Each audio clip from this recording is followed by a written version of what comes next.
Quero convidar a todos a pegarem suas Bíblias, nos acompanhar em mais uma ministração. Como vocês sabem, vocês que receberam um post dessa mensagem, juntamente com um pequeno aviso, né?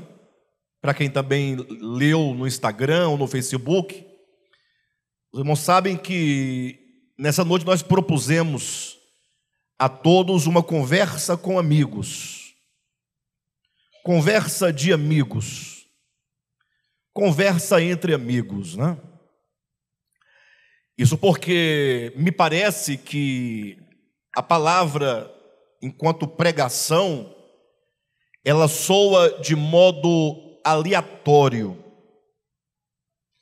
A pregação, o pregar é o bradar. Brada-se às multidões. Quando se prega, você está comunicando, é verdade, só que ela tem sempre um tom muito geral. Ao passo que, quando nós vemos as grandes mensagens de Jesus, ele não estava pregando, ele estava conversando. Conversando com Nicodemos, conversando com a mulher samaritana, conversando com seus discípulos, no dia que precedeu, né, a sua morte, Jesus com seus discípulos no cenáculo, capítulos 14, 15 e 16 do Evangelho de João e 17. Então, pregar é importante, devemos fazê-lo certamente, mas vez ou outra nós precisamos parar um pouco, todo o burburinho, precisamos parar um pouco do tom da voz, à distância, e chamar os irmãos a uma conversa de perto, uma conversa amigável, para que nós possamos colocar os pés no chão, para que nós possamos fazer como que uma retrospectiva da nossa vida cristã, até porque nós estamos nos encaminhando para um final de ano, já estamos em novembro, só tem mais este mês e o próximo. E é sempre saudável quando nós fechamos um ciclo, embora não o tenhamos fechado ainda, mas é sempre bom quando nós estamos fechando um ciclo, nós fazemos uma avaliação. É como uma pessoa que tem uma empresa, que tem um negócio, e então ele precisa eventualmente fazer um balanço, fechar a loja, não é?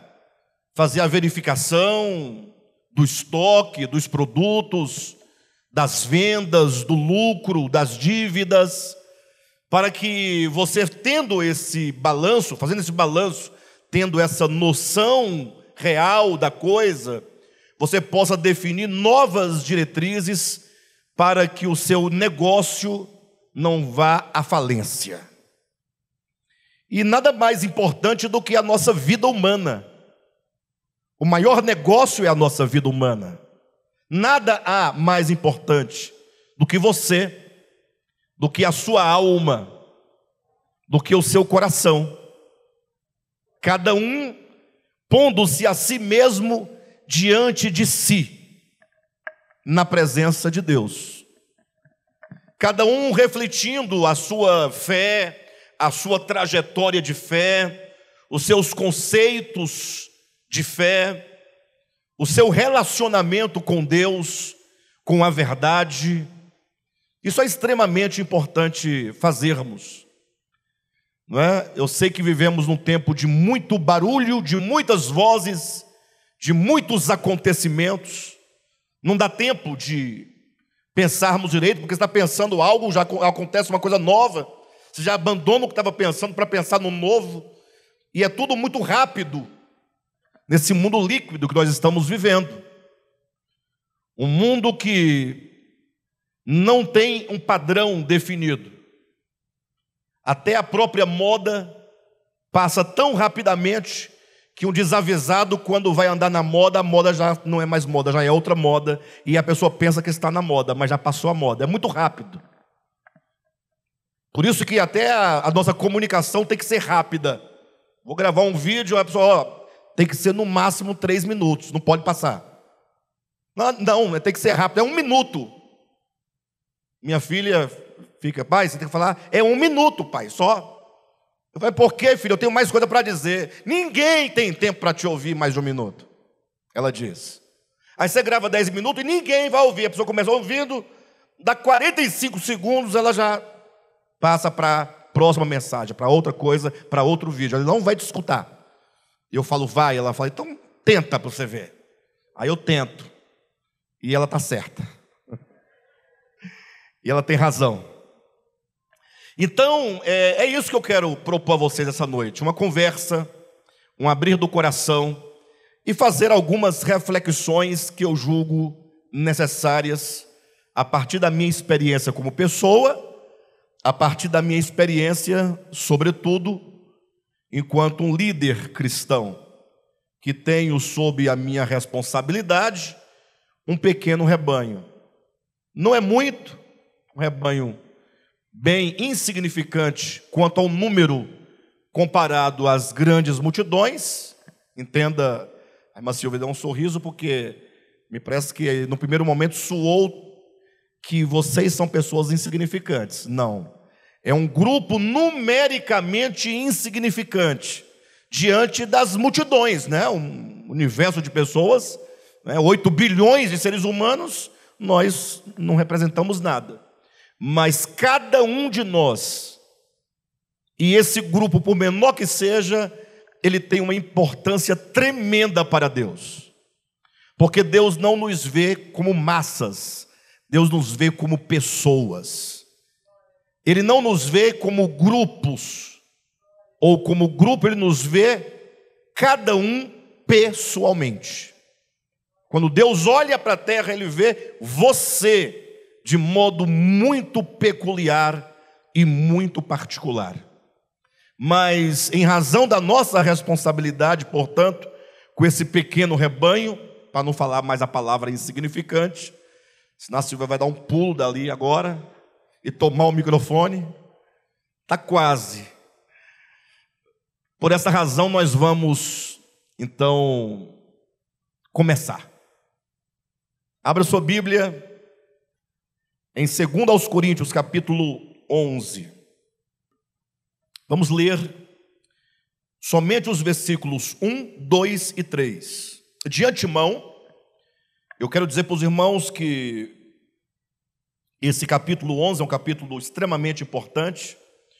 Vamos fazer aqui um recorte, tá? Desses 3 primeiros versículos, que na verdade são basicamente a introdução do que será dito.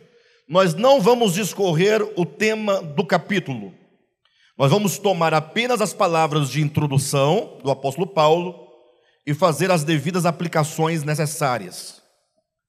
Diz assim: quisera eu me suportasseis um pouco mais na minha loucura. Suportai-me, pois. Versículo 2. Porque zelo por vós com o zelo de Deus, visto que vos tenho preparado para vos apresentar como virgem pura a um só esposo, que é Cristo. Versículo 3. Mas receio que assim como a serpente enganou a Eva com a sua astúcia, assim também seja corrompida a vossa mente e se aparte da simplicidade e pureza devidas a Cristo. Diga amém. 3 versículos, 3 proposições, 3 tópicos. O primeiro, claramente nós vemos aqui o zelo do apóstolo.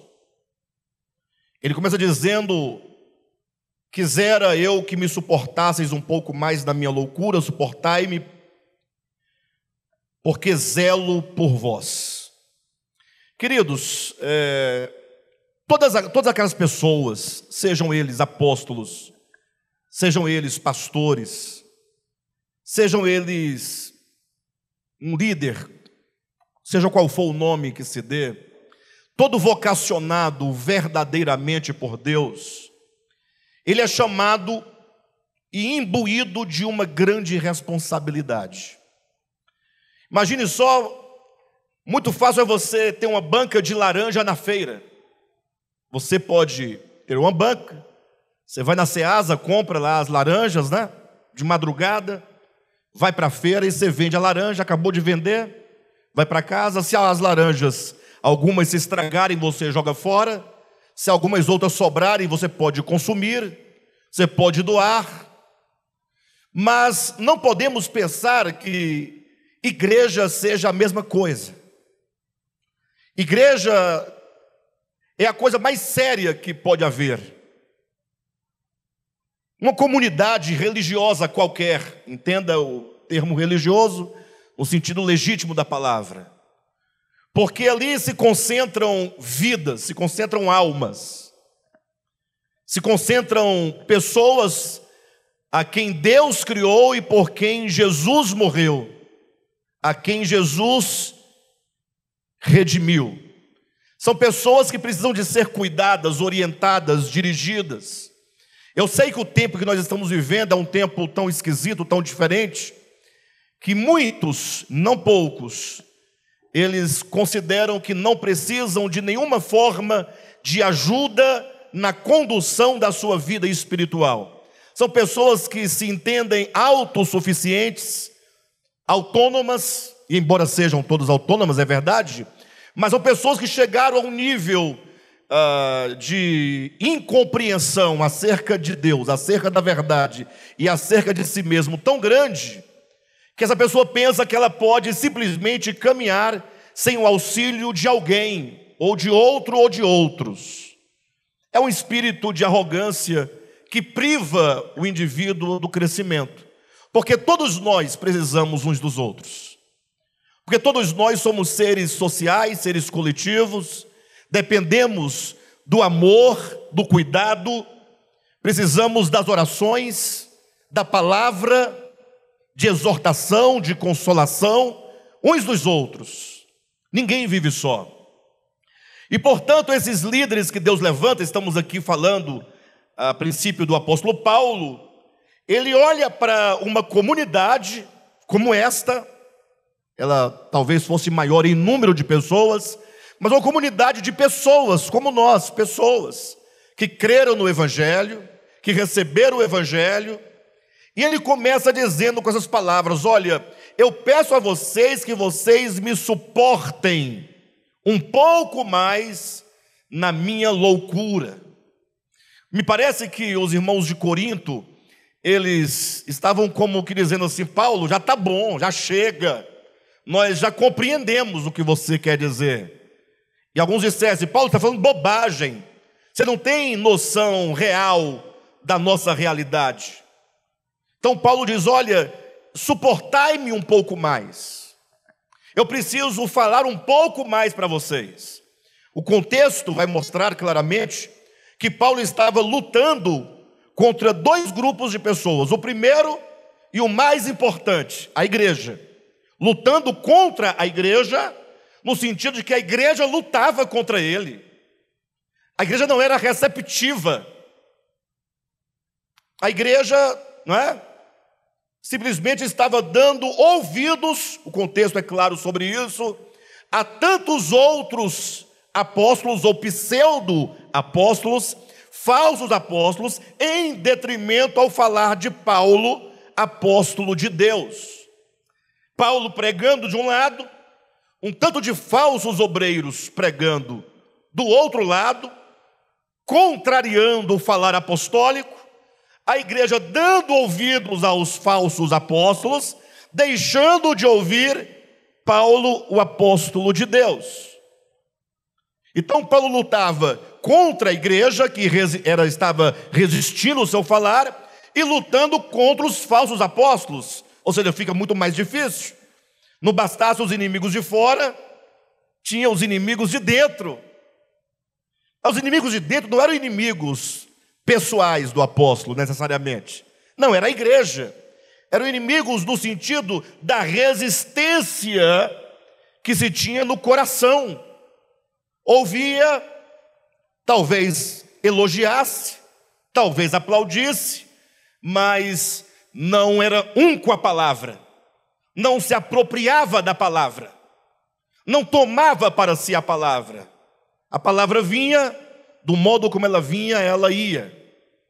E Paulo diz: olha, eu quero que vocês me suportem por uma razão muito simples. Ele diz: porque eu zelo por vós com o zelo de Deus. Ou seja, aqui nós estamos falando de alguém totalmente comprometido com a missão de Deus que Deus lhe entregou e com as pessoas que estavam sob a ação de sua missão, que era a igreja. Ou seja, o apóstolo Paulo, eu penso, alguns diriam, como também já me disseram, sem nenhuma comparação, alguns falam assim: Alexandre, por que você não deixa isso de lado? Você fica aí lutando, e fala de novo, e já se vão quanto tempo? Quantos anos que já se vão, e você insistindo?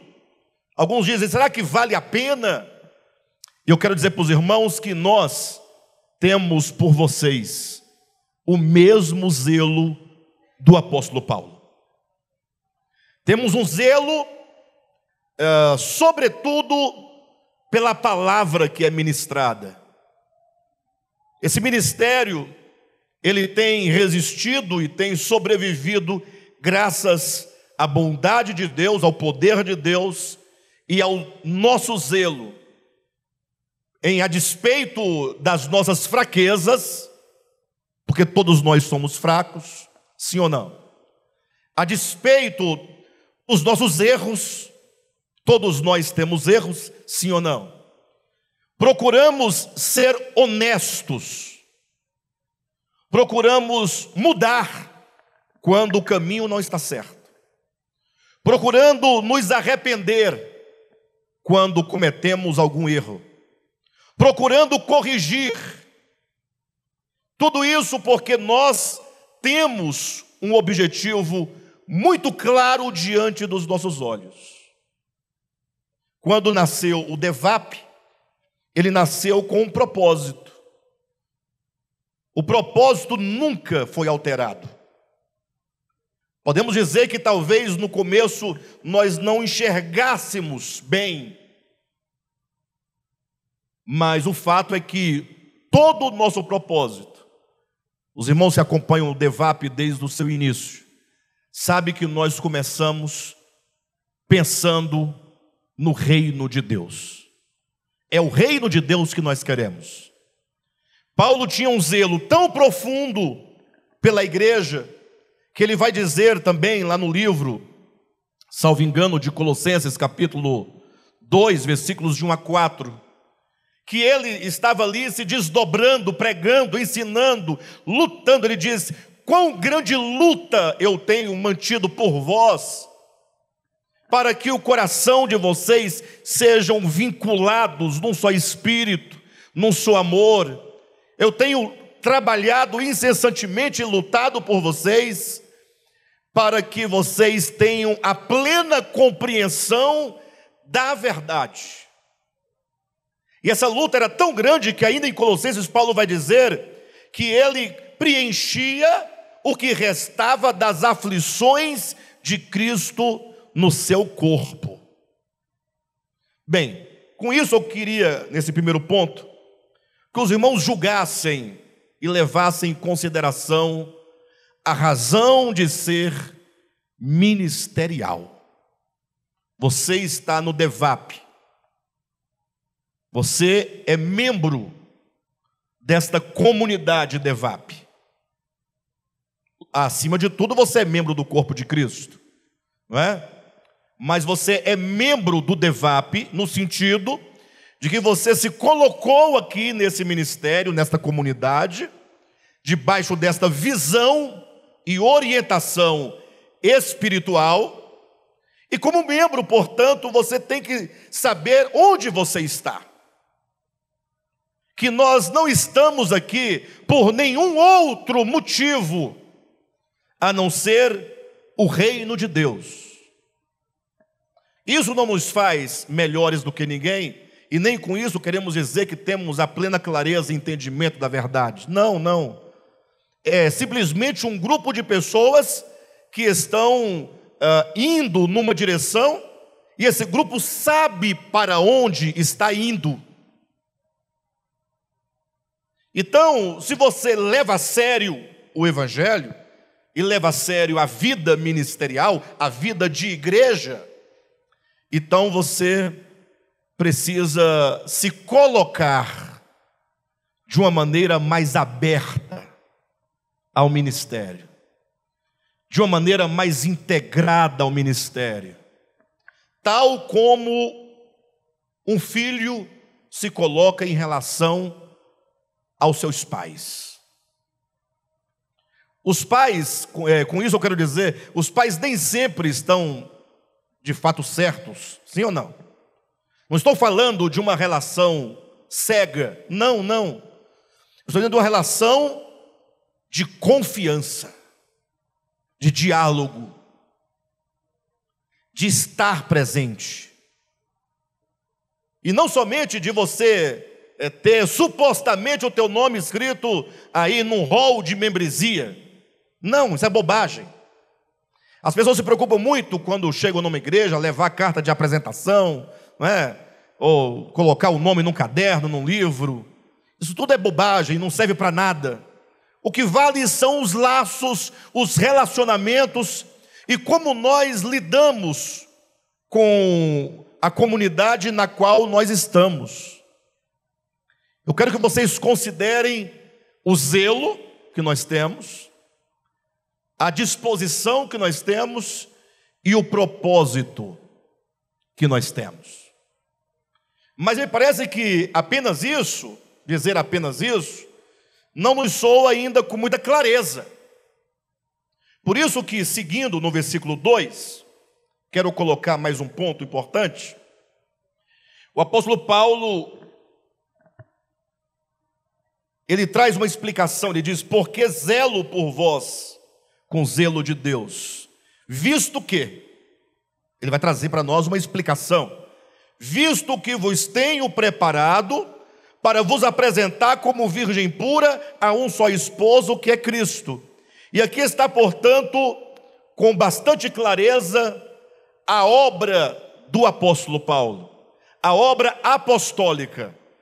Para nós vamos colocar, aqui está para nós muito claro, a obra ministerial. Nós temos aqui, por exemplo, irmãos que servem em várias áreas.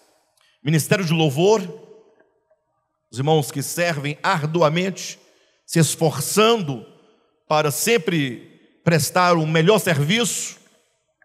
Temos as irmãs e os irmãos que servem no ministério infantil, se esforçando para fazer o melhor possível.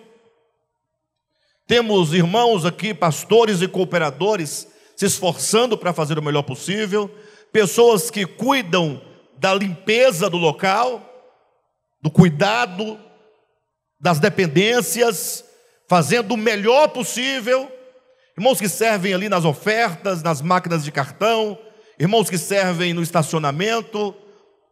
Irmãos que servem no partir do pão. Os irmãos que prestam assistência do diaconato, assistência aos santos, as famílias carentes que saem daqui e vão visitar as pessoas mais pobres, mais necessitadas, levam alimento. Irmãos que servem na transmissão, edição, ou seja, são vários os serviços. E tudo isso é muito louvável, tá, irmãos? Muito louvável. Isso é maravilhoso que aconteça do modo como vocês têm feito. Mas o que nós não podemos, e agora eu chamo a atenção de todos, por favor, o que nós não podemos fazer absolutamente é esquecer da razão, do motivo por que fazemos tudo isso. Os irmãos ofertam dinheiro, tiram do seu salário, do seu ordenado, e ofertam mensalmente. É para a obra de Deus, bonito, lindo, maravilhoso, isso deve acontecer.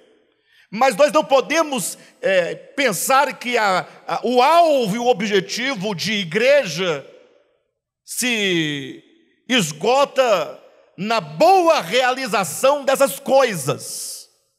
Não.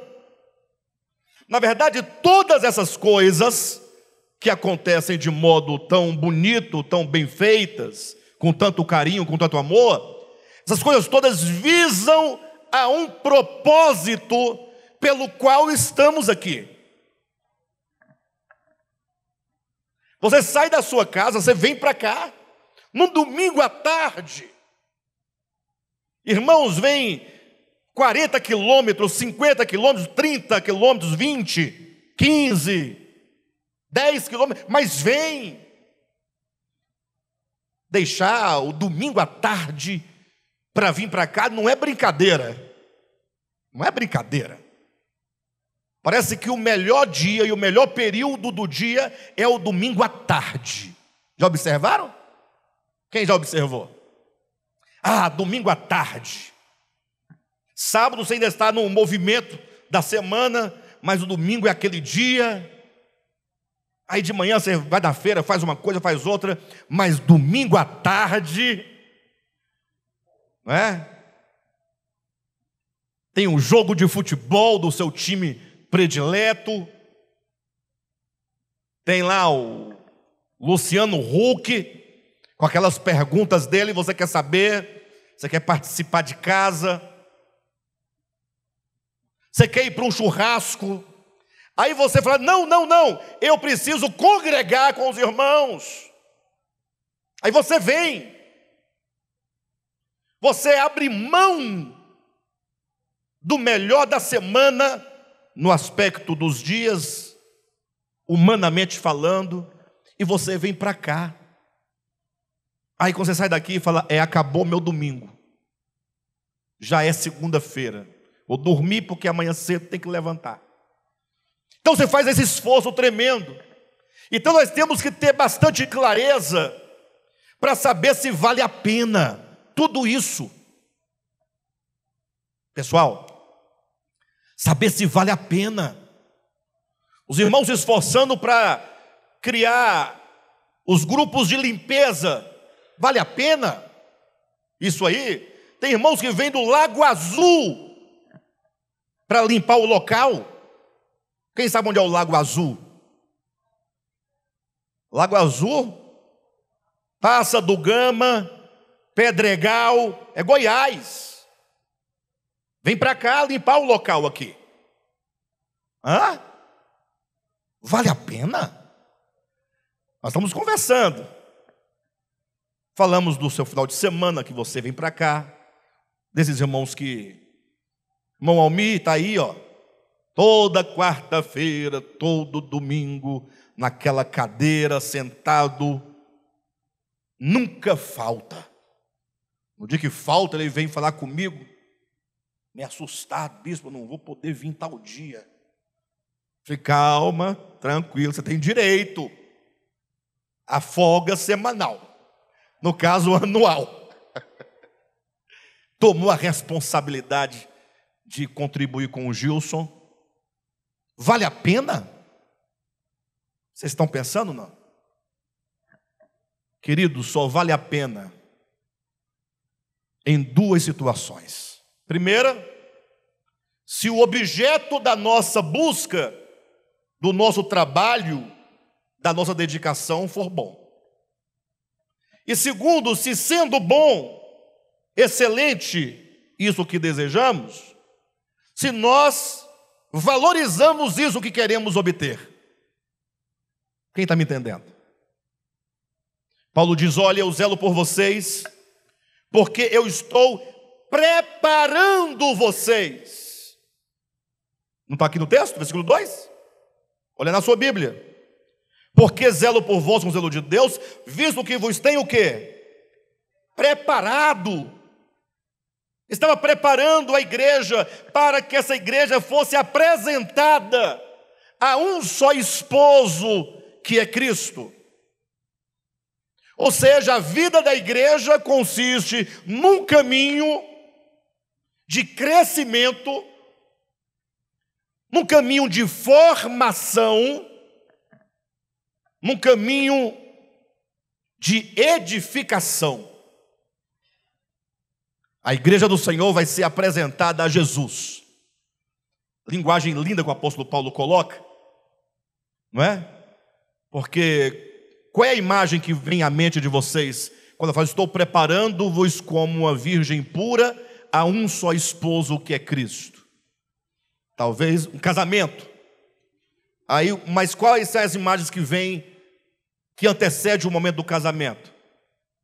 Talvez ele diga a preparação que os noivos fazem, tudo direitinho, sim ou não? De compras, né?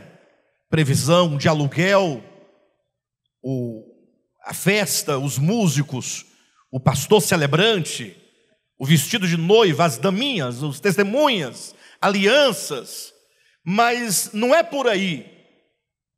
Porque a noiva, ela é preparada para o noivo, nesse sentido humano, da metáfora, desde quando nasce. É o pai que está criando e educando, não é? Cuidando, zelando, preservando, guardando, para que aquela criança cresça com saúde física, emocional, mental, espiritual. Quando um pai chega no dia do casamento e apresenta a sua filha, entregando-a ao noivo, naquele momento, aquele momento é o desfecho de toda a trajetória de cuidado dos pais com aquela criança. Essa preparação não é somente da festa. Não, a festa vai ser o final da coisa. Então imagine que Paulo está dizendo, olha, a razão de sermos igreja. Igreja enquanto ajuntamento de pessoas que foram chamadas para pertencer a Cristo Jesus, é que nós precisamos de ser preparados, precisamos de ser trabalhados, formados. Como Paulo vai dizer em outro lugar, no livro de Efésios, no capítulo 5, ele diz que a igreja estava sendo santificada, sendo lavada pela água da palavra, para ser apresentada a Cristo como uma esposa sem mácula, sem ruga, sem pecado. Então, não há outra razão. Os que estão na igreja e que fazem parte da igreja, integrados na igreja, eles estão todos fitados numa necessidade. Precisamos de ser apresentados a Cristo como uma virgem pura que pertence a um só esposo, que não divide a si mesmo com outros amantes. Então, estamos aqui por essa razão: o aperfeiçoamento, o crescimento, o amadurecimento. Por isso que nós estamos sempre muito zelosos e preocupados com a palavra, porque é a palavra que nos constrói, é a palavra que vai mudando a nossa mente, a nossa visão, o nosso ser. Quando você ouve a palavra é compreendida, a palavra é recebida, a palavra é assimilada, a palavra é processada, isso nos altera, isso muda o nosso ser completamente. Então, é muito claro qual é a obra apostólica, qual é a obra do ministério. É essa preparação. Só que no versículo 3, ele diz assim, mas, esse mas, ele cai um pouco, não cai? Você vem, porque tenho zelado por vós com o zelo de Deus, visto que vos tenho preparado como virgem pura, para ser apresentado a um só esposo, que é Cristo. A igreja, glória a Deus, maravilha, o propósito, o objetivo maior.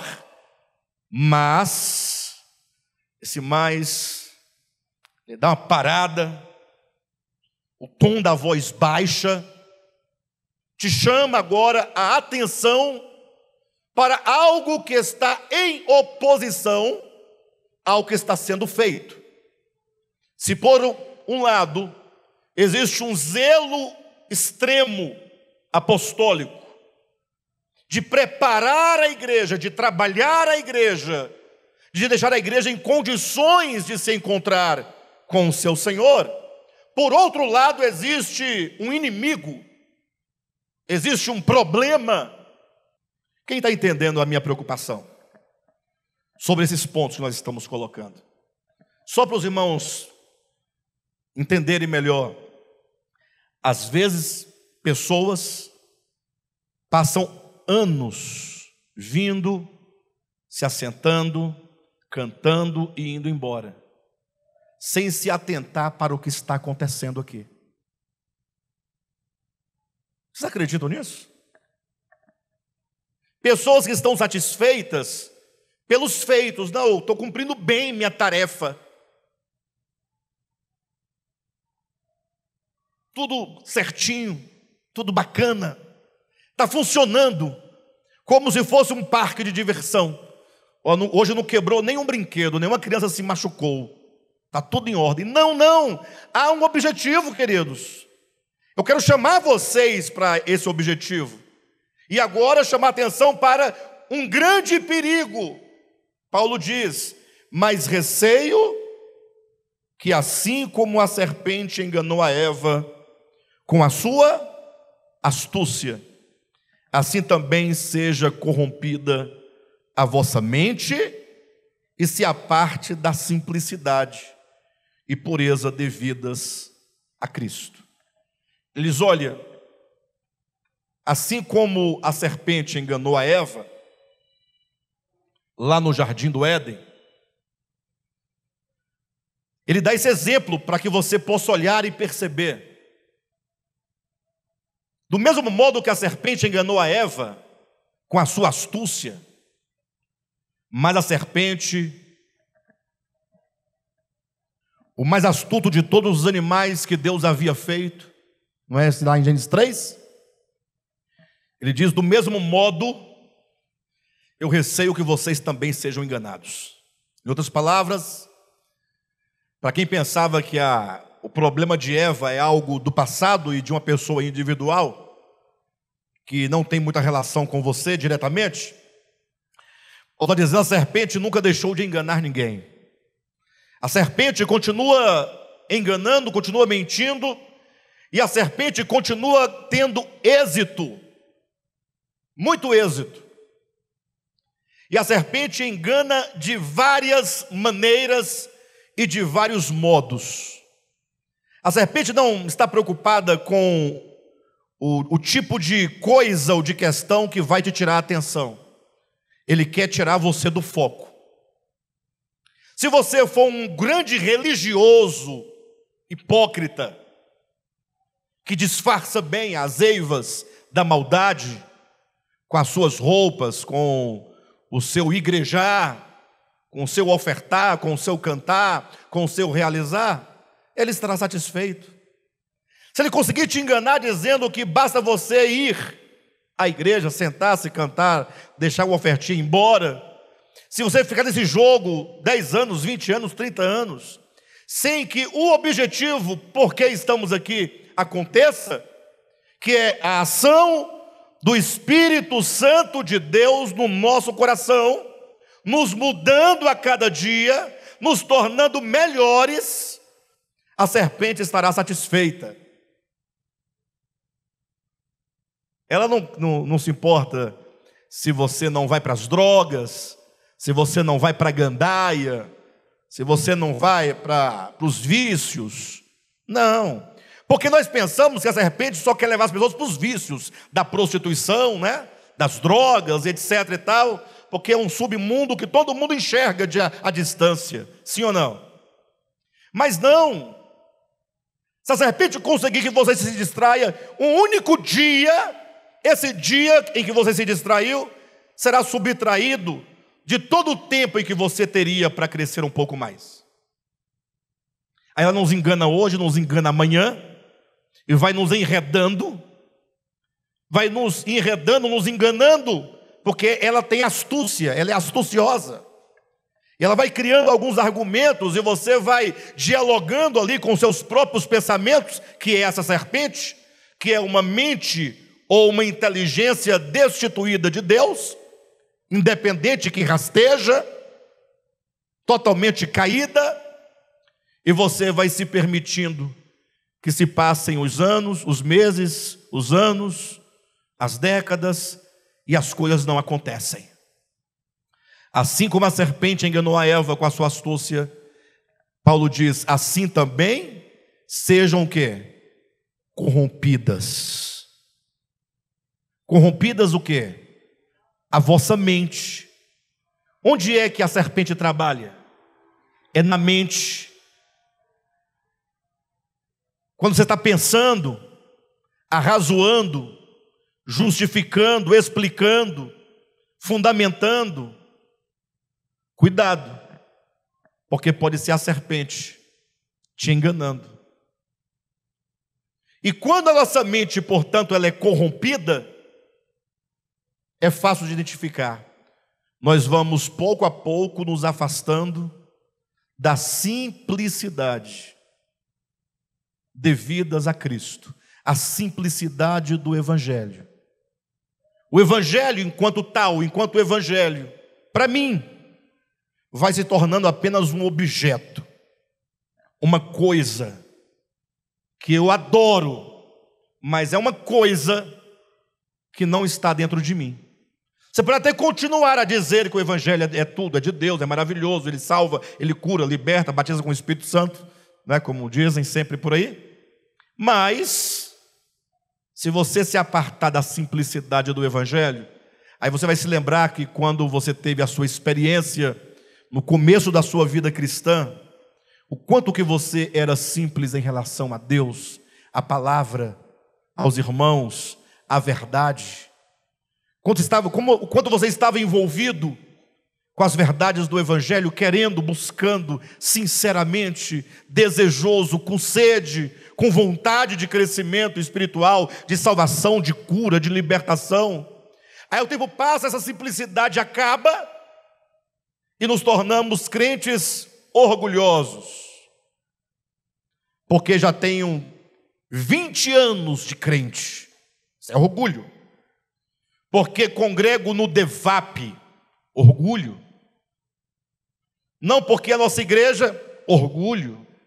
Porque você tem um tanto de ídolos que você lustra todos os dias, mas você não quer a essência da comunhão, a essência do Evangelho, a essência da vida vivida com Deus. Bem, dito essas três coisas importantes, eu quero colocar aqui duas perguntas para os irmãos pensarem. Eu vou tentar falar alguma coisa sobre elas. Se vocês quiserem anotar, eventualmente, para você na semana perguntar e procurar responder para você mesmo. Primeira é, o que temos feito da nossa liberdade? O que temos feito da nossa liberdade? Eu vou explicar. A segunda pergunta é, o que temos feito da palavra recebida? Duas perguntas. Aí no meu caso eu pergunto, o que eu, Alexandre, tenho feito da liberdade que Cristo me deu? E aí eu pergunto para mim também, o que eu tenho feito da palavra que Deus tem nos dado? Da palavra que Ele tem falado a mim. O que eu tenho feito com esta palavra? Tratando-se da nossa liberdade, eu quero ser honesto para vocês, tá? Nós estamos conversando, olhem para mim. Eu não vou recuar da liberdade do Evangelho. Para usar as palavras de Gálatas, de Paulo aos Gálatas, nós não vamos retroceder aos velhos rudimentos da lei. Não. Não vamos retroceder.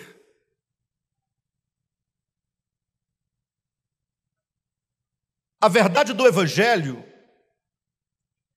é que a vida cristã não é uma religião do ponto de vista de um aglomerado de dogmas e de doutrinas humanas. Não.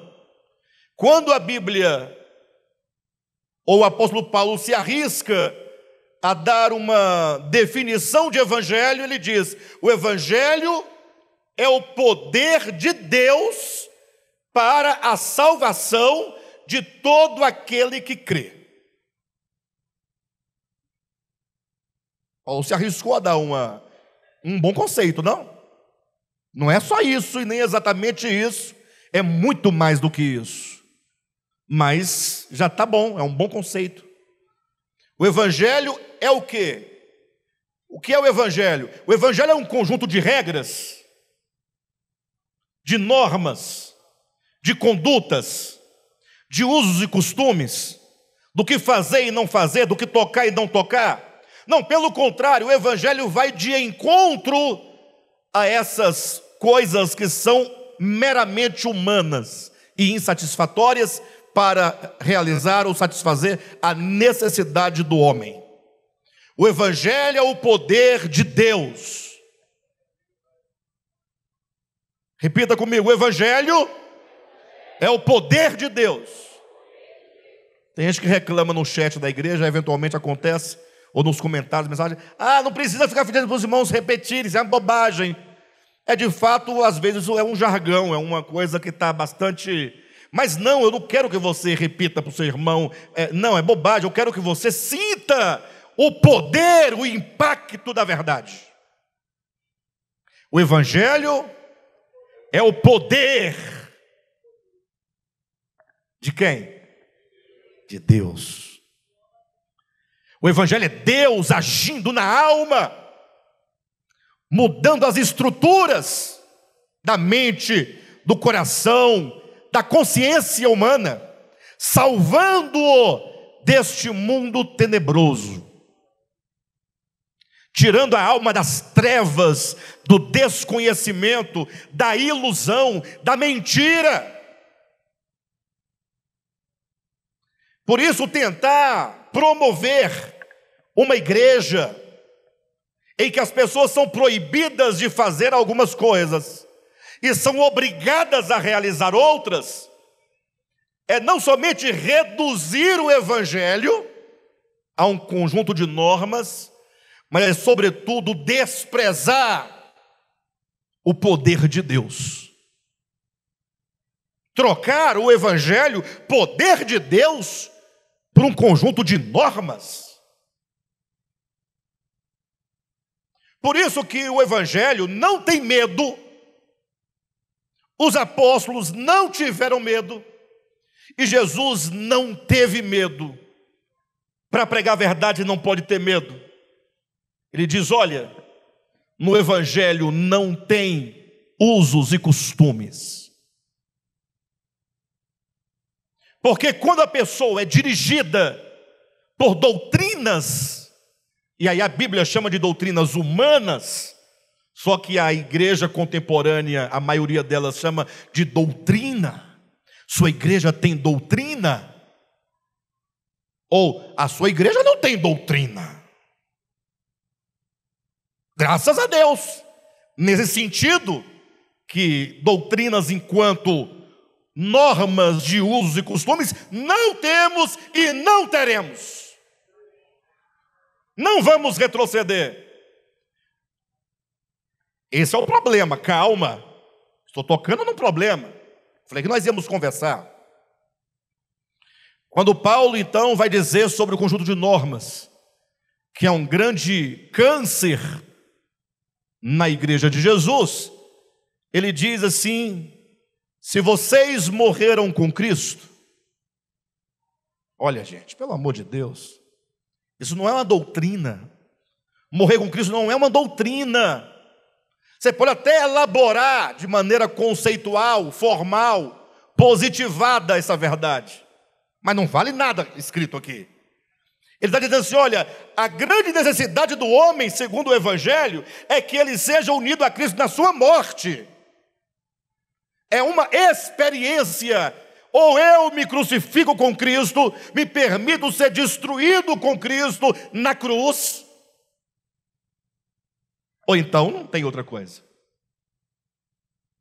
Ele diz: se morrestes com Cristo para os rudimentos do mundo, então por quê? Olha a pergunta do apóstolo Paulo, Colossenses capítulo 2, tá? Versículo 20 em diante.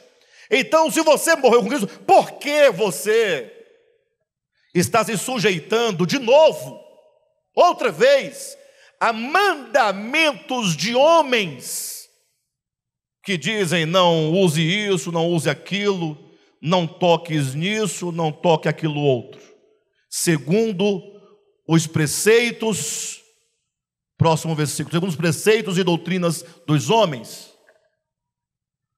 Então o Evangelho, pode deixar bem aí, Gilson, o Evangelho não admite a igreja ser dirigida por usos e costumes, por doutrinas humanas, por normas humanas. Ah, mas está na Bíblia. Não, não vai na Bíblia fazer da Bíblia preceito. A Bíblia não é um livro de preceito. A Bíblia é livro de testemunho. Elas testemunham acerca de Jesus. Quem toma a Bíblia de outra maneira que não por testemunho, erra e cria grandes heresias. Pois que todas estas coisas, que coisas? Volta, Gilson, no versículo anterior. Não manuseis isto. Pedro, não proves aquilo. Fulano, não toques aquilo outro. E essa lista vai crescendo. Não faça, não faça, não faça, não faça, não faça, não faça. Todas essas coisas, próximo versículo. Pois que todas essas coisas, essas doutrinas, essas normas, com o uso, com a continuidade, se acabam, se destroem. Chega uma hora que você desconfia que é tudo bobagem. Você desconfia que não está mudando sua vida. Desconfia que está criando apenas uma aparência de piedade, uma cara de crente. Próximo versículo. Tais coisas com efeito. Que coisas? Não pegues, não toque, não beba, não coma, não vá, não. Essas coisas com efeito têm aparência. Puxa, como... Eu me recordo há muito tempo atrás, eu conversando com meu irmão, o Frank, o Galo, chamo ele de Galo. Eu falei: Galo, bora para a igreja, Galo. E ele falou assim: quando eu for para a igreja, eu vou para a Assembleia de Deus. Eu disse: ah, muito bem, mas por quê? Ele disse: não, porque lá tem doutrina. Lá o camarada não faz o que ele quer. Entendeu? Lá, escreveu, não leu? Entenderam, né? Tais coisas com efeito tem aparência de sabedoria. Você vê uma pessoa com vestidão, um cocão, sol quente, ali suada, orando, falando. Você fala assim: puxa vida, essa pessoa, né? Bobagem.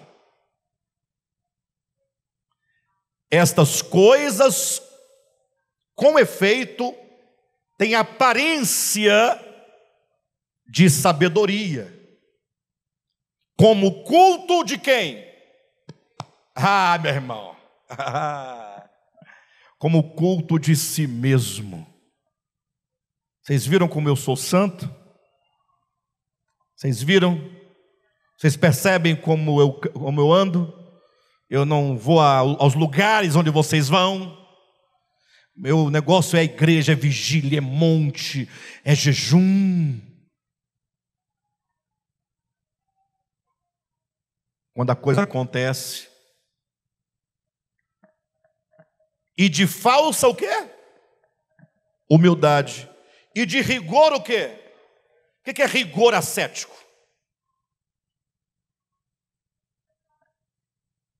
É quando você é rigoroso contra o seu próprio corpo. Meio-dia, sol quente, você de calça de tergal,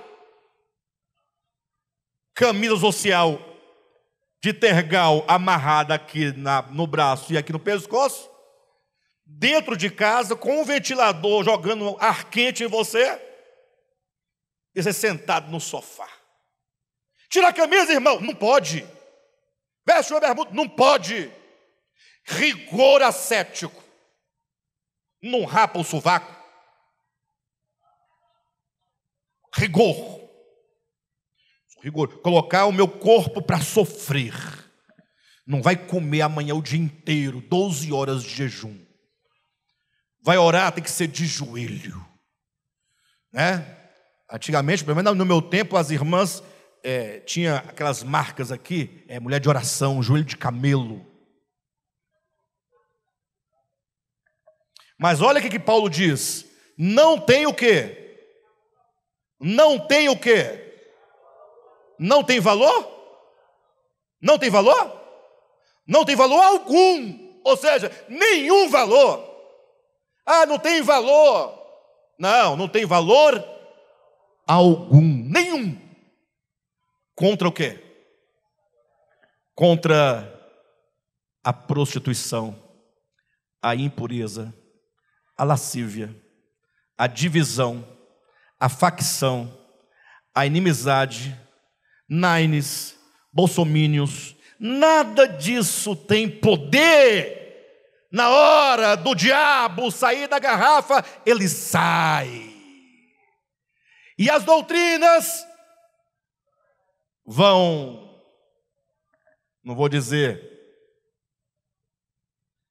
depois que passa o demônio, volta para a garrafa, aí vamos às práticas novamente, porque é o que nos importa. É isso que ele está dizendo. Então, no Evangelho não tem lugar para doutrinas de homens. Nenhum de vocês aqui vão receber uma regra do que fazer e não fazer aqui nesse ministério. Mas a conversa não é essa. Essa aqui nós já tivemos há muito tempo. Eu tive que retomar, porque tem que ressaltar que nós não vamos retroceder. Quem está me entendendo? Membros já saíram daqui porque queriam implantar. Eu falei, não vai, aqui não. Ah, então eu vou ter que sair com minha família. Eu falei, se essa é a condição, então você vai. Não que eu queira que você vai, mas se essa é a condição, nós não abrimos mão. Por quê? Porque esse ministério crer que o Evangelho é o poder de Deus. E aqui está o contraponto. Nós não estamos deixando, ou estamos nós não estamos, como eu posso colocar, abrindo mão ou tirando do nosso meio esse sistema de doutrinas humanas para vivermos nada. Não. Porque se for para viver o nada, então esse sistema é bom. Não sei se vocês estão me entendendo, mas eu vou chegar lá. Alexandre, esse sistema é bom? É excelente. Porque se esse sistema de doutrina não tem poder de mudar a sua vida, pelo menos ele te amarra. Pelo menos ele te preserva. Preserva sua casa, sua família, seu trabalho, sua saúde. Porque se a igreja proíbe você de muitas coisas, você está preso, você se submete àquela prisão, você pode ser uma múmia, mas você pelo menos deixará de fazer muitas coisas que vão prejudicar sua família, sua mulher, seu esposo, seus filhos, seus negócios, você mesmo. Então nós não estamos abrindo mão e rejeitando essas coisas que o Evangelho também renuncia, ou que o Evangelho proíbe que a igreja viva desse modo, nós precisamos de um contraponto. Qual é o contraponto desse texto? O Evangelho de Deus. O Evangelho é o quê? O poder de Deus para a salvação. Nós precisamos experimentar o Evangelho enquanto o poder de Deus. A pergunta que nós fizemos foi: o que temos feito com a nossa liberdade? Porque agora eu sou livre. A partir dessa liberdade que você entendeu e que você assumiu, você se tornou um escravo. Antes escravos dos homens e do pecado. Agora, livre dos homens, você se tornou escravo de si mesmo, da sua própria carne. A Bíblia diz que quer comamos, quer bebamos. Olha o que está dizendo. Quer comamos, quer bebamos. Salvo engano, capítulo 10 de 1 Coríntios. Essa primeira carta está tratando de questões de usos e costumes. Porque a igreja de Corinto, uma igreja gentílica, quando as pessoas se converteram ao Evangelho, tinha vários problemas com comida, com bebida, com templos, com lugares, com coisas. E aí logo queriam implantar na igreja o regime dos usos e costumes. Não pode comer isso, não pode beber aquilo, não pode fazer, não pode. Aí Paulo falou: para. Não. E aí, no momento ele vai dizer, ou num lugar ele vai dizer, que o reino de Deus não é comida nem bebida. No outro ele vai dizer: quer comamos, quer bebamos. E essa lista pode acrescentar: pastor, nós não temos o rigor da lei, não temos doutrinas de homens. Pastor, eu posso ir numa festinha? Eu posso ir naquele lugar onde tem uma música? Eu posso tomar essa bebida? Eu posso ir a um estádio de futebol? Eu posso ir à praia? Eu posso... Não me pergunte isso, mas leve consigo essa regra de ouro: quer comemos, quer bebemos, quer façamos qualquer outra coisa, façamos para a glória de Deus.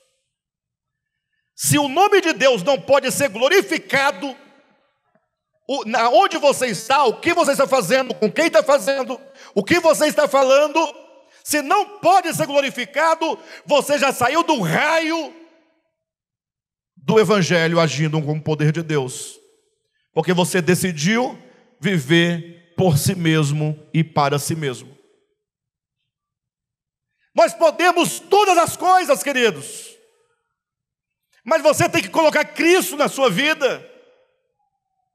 Não permitir que a bebida, o álcool, a cerveja, qualquer outra bebida alcoólica te domine. Se você não tem condições, não tome nada, seja abstêmio. Pastor, eu gosto de tomar uma cervejinha, mas nesse processo, você pode ter Deus com você? Nesse processo você pode pregar o Evangelho? O que está acontecendo quando você bebe? Está promovendo a paz? Está promovendo a harmonia? Está promovendo a alegria? Ou está promovendo divisão, briga, contenda, inimizade? É isso que nós temos que pensar. Não estamos estabelecendo regras. Eu quero saber até que ponto eu posso contar com a presença de Deus na minha vida, nos meus relacionamentos, nos meus ambientes, na minha casa, na minha relação conjugal. Essa é a medida. Essa é a grande questão. Tem gente que não bebe nada, absolutamente nada, mas o seu ambiente é de confusão, é de contenda, é de inimizade, é de impureza. Não bebe, não precisa beber para ter tudo isso. Quem está me entendendo? Tem outros que basta beber, aí incorpora o espírito da contenda, da inimizade, da divisão, do desrespeito, da falta de compromisso.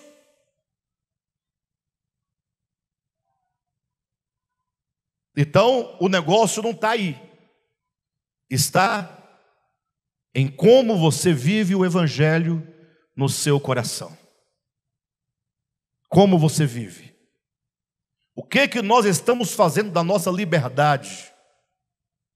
Deus não habita em casas feitas por mãos humanas.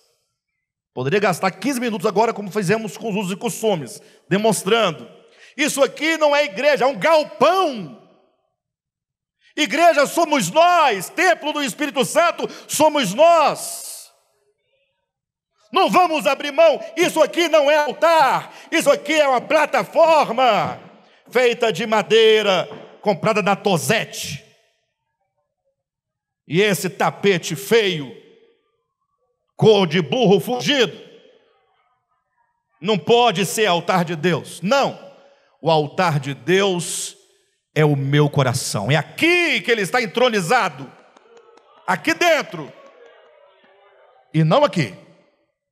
Aí onde você está, tanto faz você aí ou você aqui, é uma coisa só, é um lugar só. Quem está aqui não é mais santo? Quem daqui não é melhor do que ninguém? Seja aqui onde estou ou no banheiro, é um lugar só. Entenda, não pode fazer as mesmas coisas lá e aqui. Só por esse motivo. Ai, todo mundo, glória a Deus, que maravilha, pastor fala a verdade e tal. Mas aí a pergunta, o que estamos fazendo da nossa liberdade? Por causa disso, desprezamos a comunhão com os irmãos. Vocês entendem? Que parece que a verdade se torna um apoio, uma muleta para a sua carne. Que se o lugar fosse santo, altar de Deus, homem de Deus, água ungida, óleo ungido, tudo ungido, cheio de anjo, você não faltava um culto. Agora não, é só um galpão alugado. Se fosse de Deus, a gente não pagava aluguel. Sim ou não? É do dono, não é de Deus não, tem um dono. Só que agora nós tomamos a nossa liberdade, agora que nós devemos nos entender como santuário do Espírito Santo, templo do Espírito Santo, membro do corpo de Cristo, agora que nós deveríamos tomar a verdade e falar assim, puxa, é tão bom estar com os irmãos, é tão necessário se reunir com os irmãos. Aí não, nós banalizamos a igreja, porque entendemos que o local de reuniões não é igreja. Você tem que valorizar a igreja são pessoas, e não são pessoas nas suas casas, igreja é a assembleia, são os santos reunidos. O que nós estamos fazendo da nossa liberdade? É a pergunta. Nós não vamos retroceder aos rudimentos do Antigo Testamento. Lá no Antigo Testamento, Moisés dizia que ou você dava o dízimo, ou os gafanhotos iam comer sua lavoura. Quem lembra disso? Trazei todos os dízimos à casa do tesouro, para que haja mantimento na minha casa, e fareis prova de mim, se eu não vos abrir as janelas do céu, e não vos derramar bênçãos sem medidas. Olha aquilo tudo lá. Lembra como você era?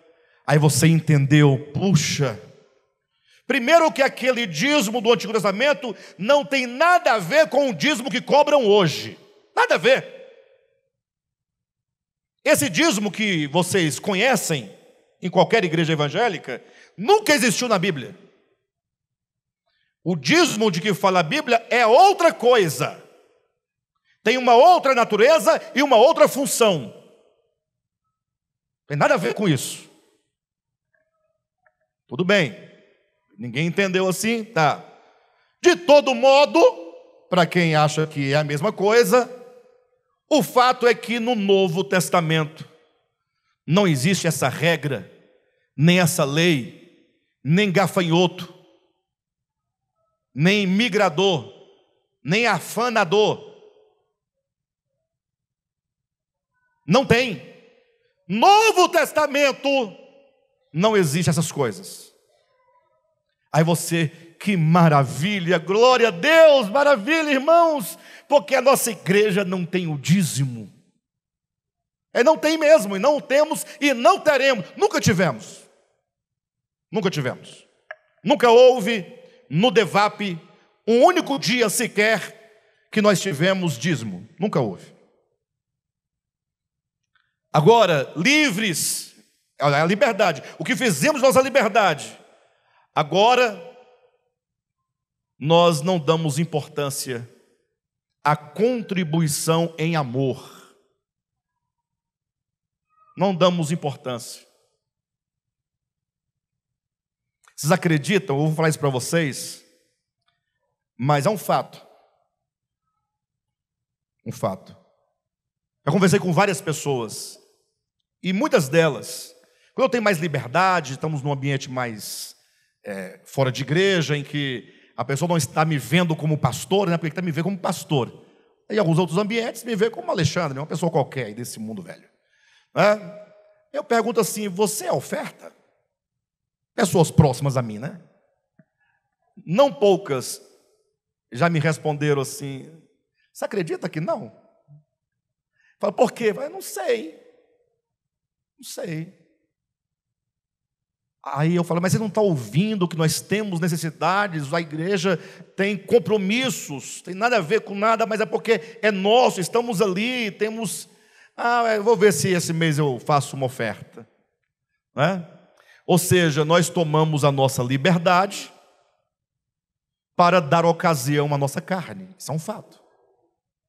E eu poderia citar aqui N coisas que nós estamos fazendo em nome da liberdade, mas cuja raiz dessas coisas estão num coração perverso, num coração mau.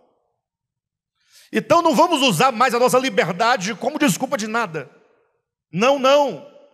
Você agora, em nome da liberdade e em nome do Evangelho, você precisa agora se integrar espiritualmente na igreja. Eu disse, se integrar espiritualmente. Não é se integrar mera e fisicamente. Tudo bem? Integrar-se, saber onde eu estou, o que está acontecendo. Irmãos, Deus, Ele está trabalhando fortemente nesses últimos dias. Nós estamos passando por profundas mudanças. Não nós, eu e você. O mundo está passando por transformações grandes e muito rapidamente.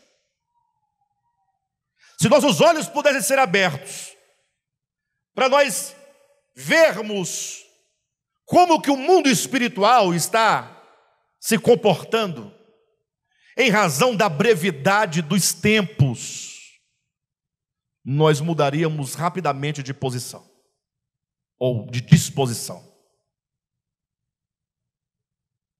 As coisas espirituais de Deus estão acontecendo, e nós não podemos ficar para trás.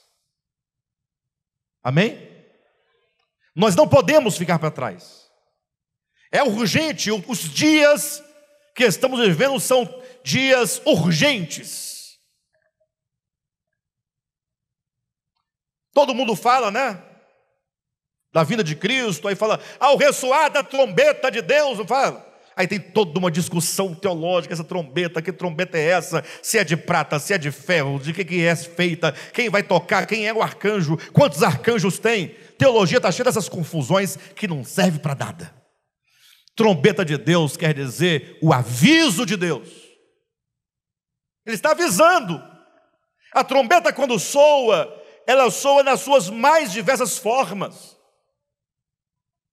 Por meio da natureza, da convulsão da natureza, terremotos, de guerras, de pandemias. Por meio da situação política das nações. Tudo isso é Deus dizendo: olha, os tempos estão acabando. É a trombeta de Deus convocando o seu povo para se pôr de pé, se dispor a uma vida de uma espiritualidade verdadeira, nos entendermos como seres espirituais, como cidadãos dos céus, ainda que você tenha os pés aqui na terra, mas mantenha a sua cabeça nos céus. Cabeça nos céus. Os pés estão na terra, lógico, mas a cabeça nossa em Deus. Se ressuscitastes com Cristo, olhai para as coisas do alto. Não é o que está escrito em Colossenses 3? Pensai nas coisas lá de cima, nas coisas celestiais. Ou seja, nós somos humanos, nós vamos comer, nós vamos trabalhar, nós vamos constituir famílias, teremos filhos, vamos trabalhar, tem que ter dinheiro para muita coisa, mas nada disso pode tirar de nós a nossa parte essencial, que é a nossa espiritualidade. Deus está nos convocando, irmãos, está nos chamando a termos um novo posicionamento. Um novo posicionamento urgente. Ou nós vamos atender, ou nós vamos ficar para trás. Tá bom? Que Deus abençoe a todos.